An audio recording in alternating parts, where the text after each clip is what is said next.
بسم اللہ الرحمن الرحیم۔ السلام علیکم ناظرین، اردو سٹوری اسٹوڈیو میں خوش آمدید۔ ہم دفتر میں بیٹھے نادیہ کا انتظار کر رہے تھے، لیکن لگتا تھا کہ آج اس کے آنے کے کوئی آثار نہیں ہیں۔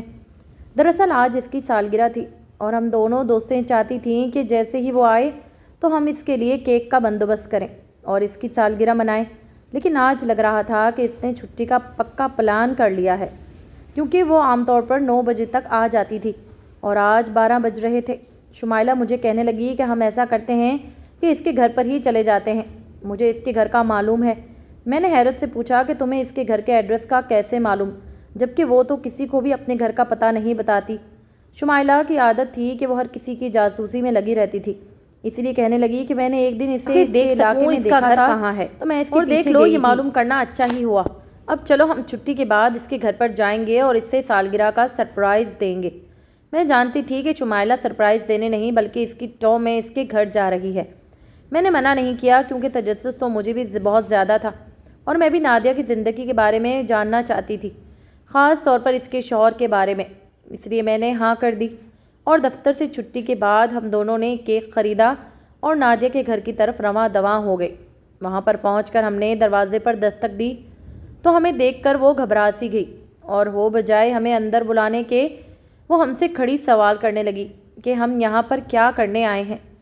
اس نے تو ہمارے ہاتھ میں موجود کیک بھی نہیں دیکھا اور کہنے لگی کہ اصل میں میری ماں کی طبیعت بہت خراب ہے، میں بس نکلنے ہی لگی تھی، اماں کے گھر جا رہی ہوں، تم لوگ یہ کیک لے جاؤ، کل ہم دفتر میں سالگرہ کر لیں گے۔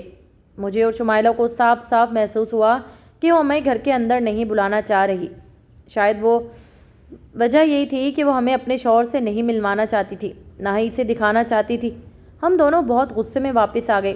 شمائلہ کہنے لگی کہ مجھے تو شروع دن سے ہی اس کی حرکتیں مشکوک لگ رہی ہیں، مجھے نہیں لگتا یہ شادی شدہ ہے، یہ جان بوجھ کر اپنے شوہر کی باتیں کرتی ہے اور اس کی تعریفیں کرتی ہے تاکہ ہم اس سے حسد کریں۔ شک تو اب بھی مجھے بھی اب نادیہ پر ہو رہا تھا کہ ہو نہ کچھ ضرور گڑبڑ تو ہے، ورنہ کوئی اتنی دور سے گھر پر چل کر آئے تو اسے اندر بلایا تو جاتا ہے۔ اگلے دن وہ دفتر میں ہم سے بہت معذرت کرنے لگی اور طرح طرح کے بہانے بنانے لگی، مگر میرا اور نادیہ شمائلہ کا دل اس سے کھٹا ہو چکا تھا۔ ہم تینوں ایک ہی دفتر میں نوکری کرتی تھی۔ نادیہ ہمیشہ سے ہی اپنے شوہر کی بہت تعریفیں کرتی تھی، لیکن نہ ہی اس نے کبھی اس کی کوئی تصویر دکھائی تھی اور نہ ملوایا تھا۔ جب بھی سسرال یا شادی کی کوئی بات چھڑ جاتی، نادیہ کو تو موقع مل جاتا وہ اپنے شوہر کی اتنی تعریفیں کرتی کہ سب سن کر بہت متاثر ہو جاتے۔ ہم دونوں تو اس کی دوستیں تھیں۔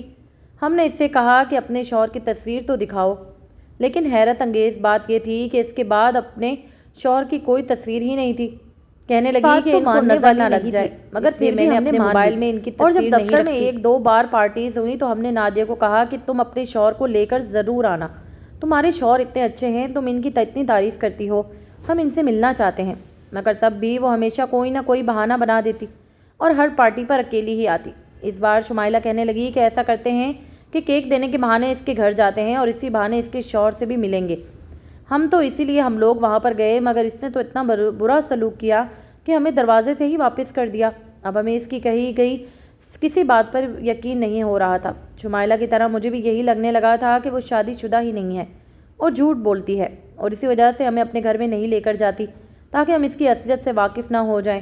اگرچہ اس نے اگلے دن آ کر بہت بہانے بنائے اور بہت کوشش کی کہ ہم اس پر شک نہ کریں، مگر ہم دونوں کے دل میں تو شک بیٹھ چکا تھا، اس لیے ہم نے اسے اس کے حال پر چھوڑ دیا۔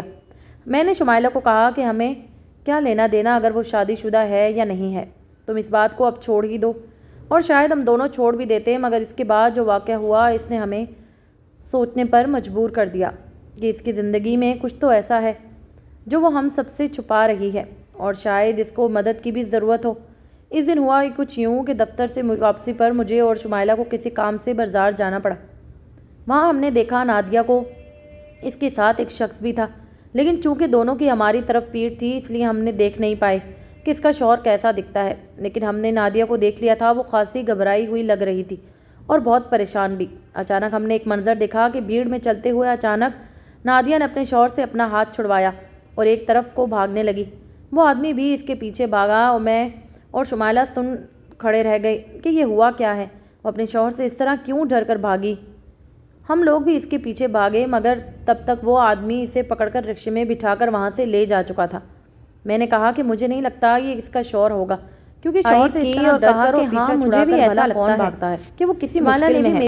صبح جب نادیہ دفتر آئی تو وہ کافی اداس اور پریشان لگ رہی تھی۔ ہم نے اس سے پوچھا تو اس نے بات کو ٹال دیا۔ پھر جب میں نے اس سے صاف صاف پوچھا کہ بتاؤ کل تم بازار میں کس آدمی سے ہاتھ چھڑا کر بھاگی گئی تھی، تو وہ گھبرا گئی اور صاف مکر گئی کہ میں تو وہ تھی ہی نہیں۔ کہنے لگی تم لوگوں کو ضرور کوئی غلط فہمی ہوئی ہوگی۔ اب اس نے ہم سے دوستی بھی ختم کر دی تھی اور ہم سے الگ رہنے لگی تھی، کیونکہ شاید وہ سمجھ چکی تھی کہ ہم اس کی ٹوہ میں لگے گئے ہیں۔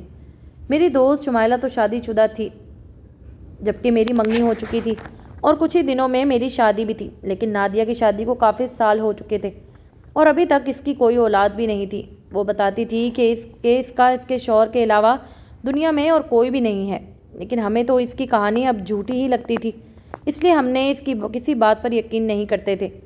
مجھے سمجھ نہیں آتی تھی کہ وہ سب کے درمیان بیٹھ کر اپنے شوہر کی تعریفیں کیوں کرتی ہے، اس کا ذکر کیوں کرتی ہے۔ اگر کوئی اس سے نہ بھی پوچھتا تب بھی وہ کسی نہ کسی بات میں اپنے شوہر کا ذکر لے آتی ہے، باتیں کرتی اور سب کو متاثر کرنے کی کوشش کرتی تھی۔ پہل ہم دونوں بھی اس کی باتوں میں آ جاتے تھے، لیکن اب تو ہمیں معلوم ہو گیا تھا کہ یہ صرف ڈرامہ کرتی ہے، یا تو اس کی شادی ہی نہیں ہوئی یا پھر اس کا شوہر بہت برا ہوگا۔ ایک دن شمائلہ مجھے کہنے لگی کہ میں اس کی باتوں سے تنگ آ چکی ہوں، کسی چھٹی والے دن اس کے گھر پر چھاپا مار کر دیکھتے ہیں کہ اس کا شوہر کیسا ہے اور کیا کرتا ہے، جو یہ ہر وقت اسی کے گن گاتی رہتی ہے۔ میں نے بھی اس کی بات سے اتفاق کیا کہ اس کی زندگی میں ضرور کوئی تو ایسا راز ہے جسے چھپانے کی خاطر وہ اس طرح کرتی ہے۔ اگر ہم وہ معلوم کر لیں تو شاید اس کی کچھ مدد کر سکیں۔ ہفتے والے دن جب ہم دفتر سے واپسی گھر پر کے لیے نکلنے لگے تو میں نے نادیہ کو فون پر بات کرتے ہوئے سنا۔ وہ کہہ رہی تھی کہ کل چھٹی ہے، آپ آ جائیے گا۔ ابھی میں نے صرف اتنا ہی سنا تھا کہ اس نے مجھے دیکھ لیا اور گھبرا کر فون بند کر دیا اور خود ہی وضاحت دیتے ہوئے کہنے لگی کہ میری اماں کا فون تھا، وہ میرے شوہر کے بارے میں پوچھ رہی تھی، تو میں نے کہا کہ چھٹی ہے اور وہ گھر پر ہی ہوں گے تو آپ آ جائیے گا۔ مجھے اس کا یہ رویہ کچھ مشکوک سا لگا تھا، کیونکہ میں نے تو اس سے کچھ پوچھا ہی نہیں تھا اور وہ خود ہی وضاحت دینے لگی۔ لیکن چلو، اس سے ایک بات تو اسے اچھا پتہ چل گئی کہ اس کا شوہر کل گھر پر ہی ہوگا۔ میں نے شمائلہ کو فون کر کے بتا دیا کہ کل تیار رہنا، ہم اس کے گھر جائیں گے۔ اگلے دن 3 بجے کے قریب شمائلہ اور میں نادیہ کے گھر کے دروازے کے آگے کھڑے تھے۔ ابھی ہم دروازے پر دستک دینے ہی لگے تھے کہ ایک عورت وہاں سے گزری اور ہمیں دیکھ کر کافی حیران ہوئی اور کہنے لگی کہ تم لوگ اس کے گھر میں جانے لگے ہو۔ ہم نے حیرانی سے کہا کہ ہاں، یہ ہماری دوست کا گھر ہے۔ ہم نے بہانہ بنایا کہ اس کے میاں کی خیریت معلوم کرنے آئے ہیں، تو وہ ہنسنے لگی اور کہنے لگی عجیب بات ہے، ہر کوئی بس یہاں اس کے میاں کی خیریت ہی دریافت کرنے آتا ہے، اور وہ بھی ایسا جس کو ہم محلے والوں میں سے کبھی کسی نے دیکھا ہی نہیں۔ یہ بات سن کر ہم دونوں چونک گئے کہ محلے والوں میں سے بھی کبھی کسی نے اس کے شوہر کو نہیں دیکھا، تو اس کا کیا مطلب ہوا؟ اب تو لازمی ہو گیا تھا کہ اس راز کو معلوم کر لیا جاتا۔ آخر نادیہ کیا چکر چلانے کی کوشش کر رہی ہے؟ ہم نے دروازے پر دستک دی۔ ہمیں امید تھی کہ دروازہ کھولیں گے تو نادیہ ہی آئے گی، لیکن دروازہ جس شخص نے کھولا اسے دیکھ کر ہم دونوں سکتے میں آ گئے۔ ہم دونوں نے اس کی یہاں موجودگی کا تصور بھی نہیں کیا تھا۔ دوسری طرف وہ بھی ہمیں دیکھ کر گھبرا گیا، اس کو سمجھ نہیں آیا کہ وہ کیا کہے۔ آخر میں نے ہی خاموشی کو توڑتے ہوئے کہا کہ سر، آپ یہاں؟ کیا آپ ہی ہیں نادیہ کے شوہر؟ ہمارے سامنے وہ شخص کوئی نہیں بلکہ ہماری کمپنی کا باس تھا۔ اسی وقت نادیہ بھی اندر سے بھاگی چلی آئی۔ اس نے میری بات سن لی تھی، کہنے لگی ہاں، یہی ہے میرے شوہر، اور خدا کا واسطہ ہے یہ بات اب کسی کو نہ بتانا۔ اب بھی شاید وہ ہمیں دروازے سے ہی ٹال دیتی، مگر ہم دونوں خود ہی زبردستی گھر کے اندر چلے آئے۔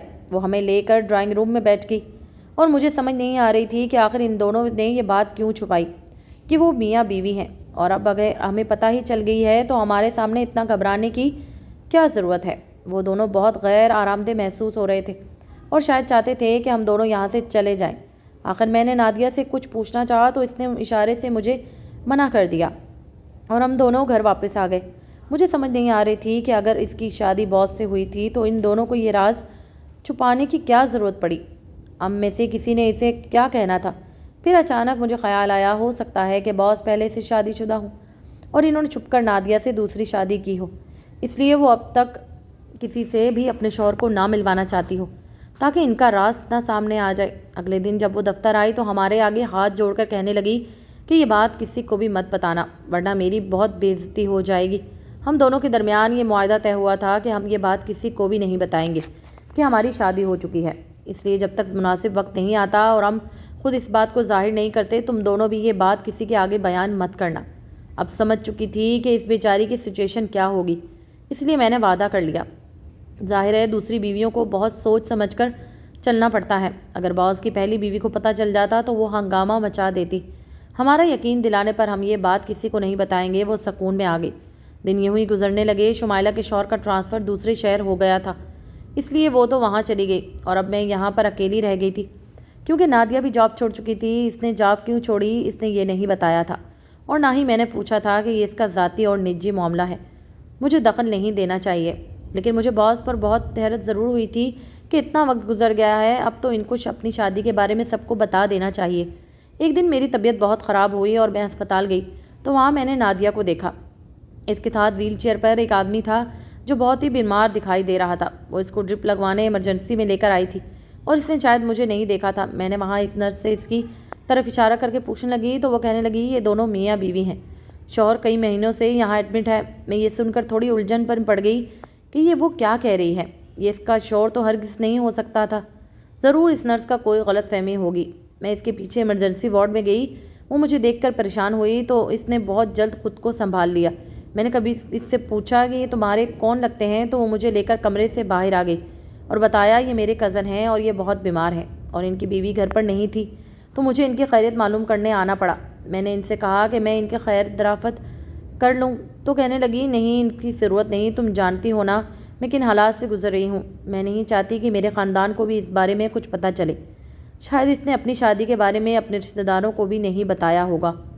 یہ سوچ کر میں گھر واپس آ گئی۔ مجھے اس پر بہت ترس آ رہا تھا کہ بیچاری کی کیسی زندگی ہے، ایک تو اسے چھپ کر شادی کرنی پڑی ہے اور اب پتہ نہیں کن حالات سے گزر رہی ہے۔ پھر اچانک یہ قسمت نے میرے ساتھ عجیب کھیل کھیلا۔ میں جس پروجیکٹ پر کام کر رہی تھی وہ باس کو پسند نہیں آیا اور انہوں نے اتنی سی بات پر ہی مجھے نوکری سے نکال دیا کہ میری وجہ سے ان کا نقصان ہوتے ہوتے بچا ہے۔ وہ میری جیسی ورکر کو اب یہاں پر نہیں رکھ سکتے۔ میں حیران رہ گئی کہ یہ کیا بات ہوئی، مجھے نکالنے کے لیے کوئی ٹھوس وجہ نہیں تھی، پر آشکار نہ کروں کیوں مجھے ایسا لگ رہا کہ شاید وہ مجھے جاب سے نکالنا چاہتے ہیں، انسیکیور ہو گئے ہیں۔ غلطی تو بالکل معمولی سی تھی اور اس کی اتنی بڑی سزا نہیں بنتی تھی جتنی بڑی سزا سنا دی گئی تھی۔ میں دکھی ہو کر دفتر سے باہر نکلی، گھر آئی تو میری کزن مجھے کہنے لگی کہ میں اپنے دوست کی منگنی میں جا رہی ہوں، تم اپنے جاب کے جانے کی وجہ سے بہت پریشانی میں ہو، تم بھی میرے ساتھ چلو، تمہارا کچھ موڈ بہتر ہو جائے گا۔ میں جانا تو نہیں چاہتی تھی لیکن پھر بھی اس کے ساتھ اس کی دوست کی منگنی میں چلی گئی۔ وہاں جا کر جب میں نے اس لڑکی کے فیانسے کو دیکھا تو مجھے پر حیرت کا پہاڑ ٹوٹ پڑا، کیونکہ وہ لڑکا تو کوئی اور نہیں بلکہ باس ہی تھے۔